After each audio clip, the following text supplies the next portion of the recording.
आप देख रहे हैं इंडिया टाउन न्यूज, भारत की बात।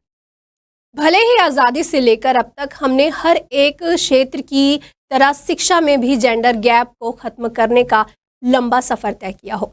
यानी पहले जिस तरह से सिर्फ लड़कों को पढ़ने का अधिकार था, लड़कियों को नहीं था। हालांकि अब सभी को बराबर का शिक्षा अधिकार मिला हुआ है, लेकिन आंकड़े बताते हैं कि हमारे देश की बेटियां अभी भी दाखिले से लेकर शिक्षा हासिल करने तक, प्राइमरी स्कूल से लेकर हायर एजुकेशन तक लड़कों की तुलना में पीछे है। वहीं छत्तीसगढ़ में शिक्षा की पहली दहलीज पर ही बेटियों के हिस्से पर छाया अंधकार खत्म होने का नाम ही नहीं ले रहा है। बेटी बचाओ बेटी पढ़ाओ के नारों से रंगी दीवारें अभी भी छत्तीसगढ़ के मन को अपने रंग में नहीं रंग पाई है। ऐसा हम इसलिए कह रहे हैं क्योंकि छत्तीसगढ़ के एक प्राथमिक विद्यालय का वीडियो सुर्खियों में आया है, जिसमें कुछ छात्राएं अपनी पढ़ाई छोड़कर मजदूरी कर रही हैं। ऐसा नहीं है कि शिक्षा विभाग को इस मामले की जानकारी ना हो, जानकारी होने के बाद भी वे चुप्पी साधे हुए हैं। आखिरकार पूरा मामला क्या है, बताएंगे हमारे इस खास रिपोर्ट में। नमस्कार, स्वागत है आपका इंडिया टाउन न्यूज़ में और मैं हूं आपके साथ रंजना राज।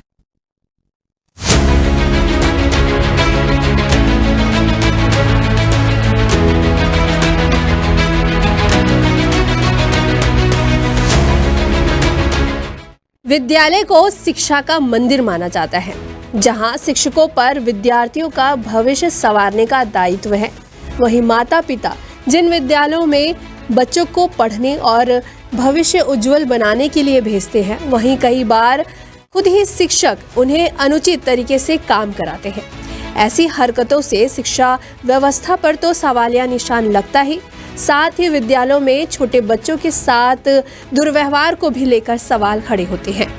ऐसे ही छत्तीसगढ़ के प्राथमिक विद्यालय का एक वीडियो सुर्खियों में आया है, जिसमें कुछ छात्राएं अपनी पढ़ाई छोड़कर मजदूरी कर रहे हैं। ये पूरा मामला बलरामपुर जिले के शासकीय धान खरीदी केंद्र वाड्रफ नगर का है, जहां चंद पैसों का लालच देकर स्कूली छात्राओं के भविष्य से खिलवाड़ किया जा रहा है।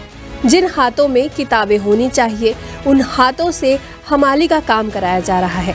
जानकारी के मुताबिक स्कूली छात्राओं को परीक्षा के समय पैसे का लालच देकर काम करने के लिए बुलाया गया है। ये छात्राएं कन्या हायर सेकेंडरी स्कूल में 7वीं, 9वीं और 11वीं कक्षा में पढ़ती है। आपको बता दें कि अभी स्कूलों में परीक्षाएं चल रही है।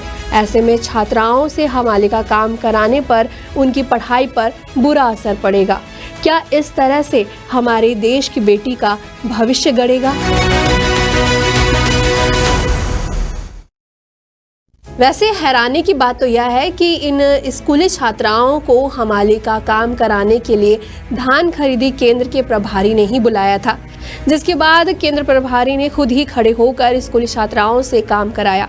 वहीं जब इस मामले में जिम्मेदार अधिकारी से पूछा गया तो वह कैमरे के सामने कुछ भी कहने से इनकार कर दिए।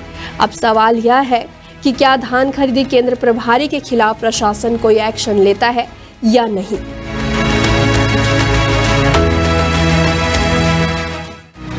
इस घटना पर कोई कैसे भी सफाई दे, लेकिन इससे स्पष्ट है कि इस विद्यालय में स्कूली छात्राओं की जमीनी स्थिति क्या है। हालांकि इस मामले में शिक्षा अधिकारी का वही रटा रटाया जवाब है, मामले में जांच किया जाएगा।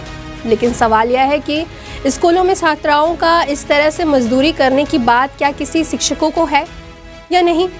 जहां विद्यालय में शिक्षा और खेल गतिविधियों को छोड़कर बच्चों से कोई भी अन्य कार्य ना कराने के स्पष्ट निर्देश है, लेकिन कुछ जिम्मेदार अपनी जिम्मेदारियों को भूलकर बाल श्रम कानून का तो उल्लंघन ही करवा रहे हैं।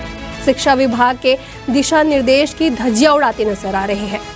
अब देखना होगा कि इस मामले में प्रशासन की नींद कब खुलती है। वहीं बेटी बचाओ और बेटी पढ़ाओ का सपना कब पूरा होता है। इस जन मुद्दे को उठाया है बलरामपुर से यूसुफ खान ने। फिर हाजिर होंगे एक नए विषय के साथ। फिलहाल मुझे दीजिए इजाजत। नमस्कार।